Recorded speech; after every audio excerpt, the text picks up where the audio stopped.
I am thankful to God that I am making progress in my recovery. Slowly but surely, I am recovering. I feel like I had an enormous stroke of luck, and all I want is to focus my attention and energy on that fortunate event. I feel like I got my life back, and I'm surrounded by so many people, especially families, which is a big thank you to all of you, and also everyone, people that I know and don't know, everyone, and this incredible hospital, all the staff here, and I truly want to take the opportunity to express my gratitude to everyone, and I already desire to return home. Take a look at us for a moment. I'm taking you back to Friday. How are you actually dealing with traffic on the way to work and what's going on? Okay, this is the way I commute on a daily basis because it's the only way to get to my job. Honestly, I was stuck in traffic this morning, nothing out of the ordinary. I was on the phone. I am babbling nonsense. I was on the phone, however, I was completely focused on driving, and I noticed that the car in front of me, all the lanes were completely full, so there was no reason to cut in front of it, and so on and so forth. But the car in front of me, all of a sudden, with the Palestinian book, of course, all of a sudden collided with the car in front of it or next to it. It was a very strange accident within a matter of seconds. And then I informed my sister that I had conversed with her over the phone and informed her about a peculiar accident. She inquired about the details, and I clarified that it was unrelated to me. Shortly after, he exited the cable car in a matter of seconds. He exited the car in a wild and reckless manner, and I immediately caught sight of his gun without any delay or hesitation.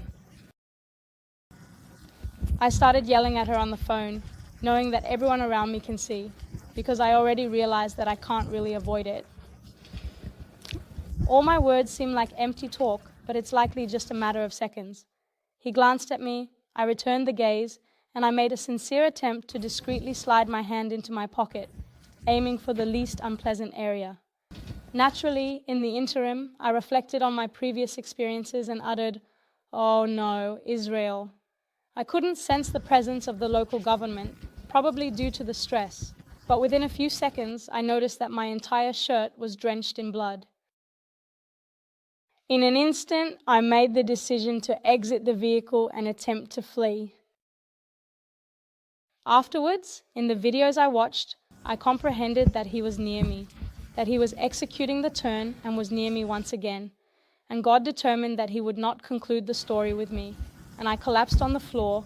I attempted to approach vehicles that would be aware of what occurred to me, as though I sustained an injury.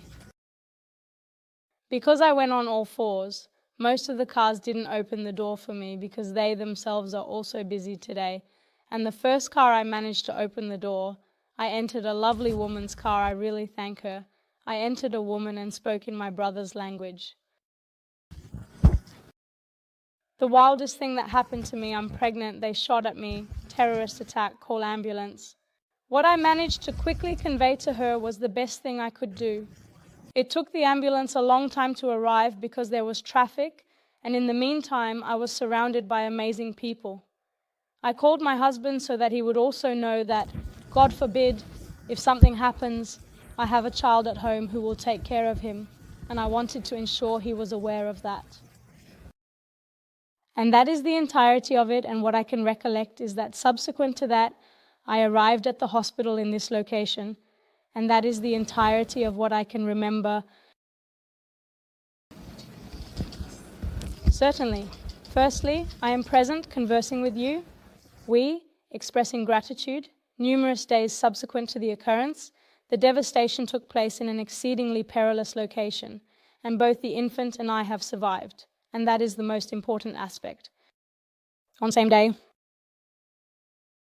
Everyone talks about moments before death, so it happened to me too because I felt like I was really standing, that it was my last moment, and I thought about my son and about the fact that he's only 2 years old and needs to continue without me, and thank God that's the miracle, that today it's like his mom came back to life. You pronounced that name so impressively. I was truly amazed. Oh my God, I was. God, I was there every single moment. I don't know, even in hindsight, one of the doctors here from Nazareth that I can't remember told me that actually not losing consciousness also saved the fetus a lot. And not with the IT. In my day-to-day life, I'm a very hysterical person.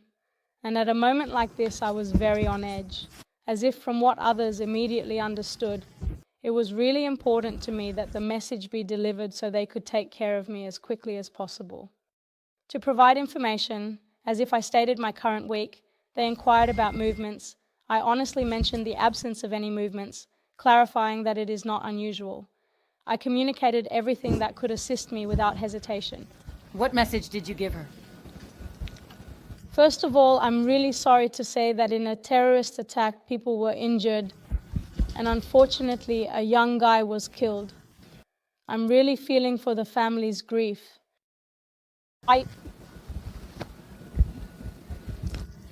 I deeply sympathize with their sorrow, and thanks to each and every person, I was able to secure their invaluable support. I really felt enveloped from every direction, and there's nothing like our people, really, as if discovering it in these moments, but there's nothing like our people, and I truly express a lot of gratitude to everyone for everything. And I still have a way to go. I know I still have a way to go, but thank God. Do you maybe have any idea what kind of nonsense they're telling the authorities? After what happened, do you think there was a way to prevent this attack? Complaints about this traffic jam, your opinion? I'm not the one to ask. A nightmare living in Ma'aleh Adumim for years. I ride this bus every morning. I wasn't scared before because there's always a risk, and last week there was an attack in a different place. In the next week I hope not, but it can happen anywhere. So particularly regarding the location, I will succeed with them this time regarding the message I do not know. Give me. Now you can demand that it was the end of the most congested traffic jam in Jerusalem, and it will really change. There will not be a traffic jam anymore. It will not happen. Everyone went to work at my hour. It will not happen. Everyone starts. They need to sign until 8 o'clock in the evening. There is no other option. We must ensure this plan is executed flawlessly. It ain't gonna happen, and we'll keep going. Absolutely mind-blowing and awe-inspiring. This occurred after the 10th trial, right? We had a dreadful time with it, worse than anything prior, and it happened later. I'm not optimistic, but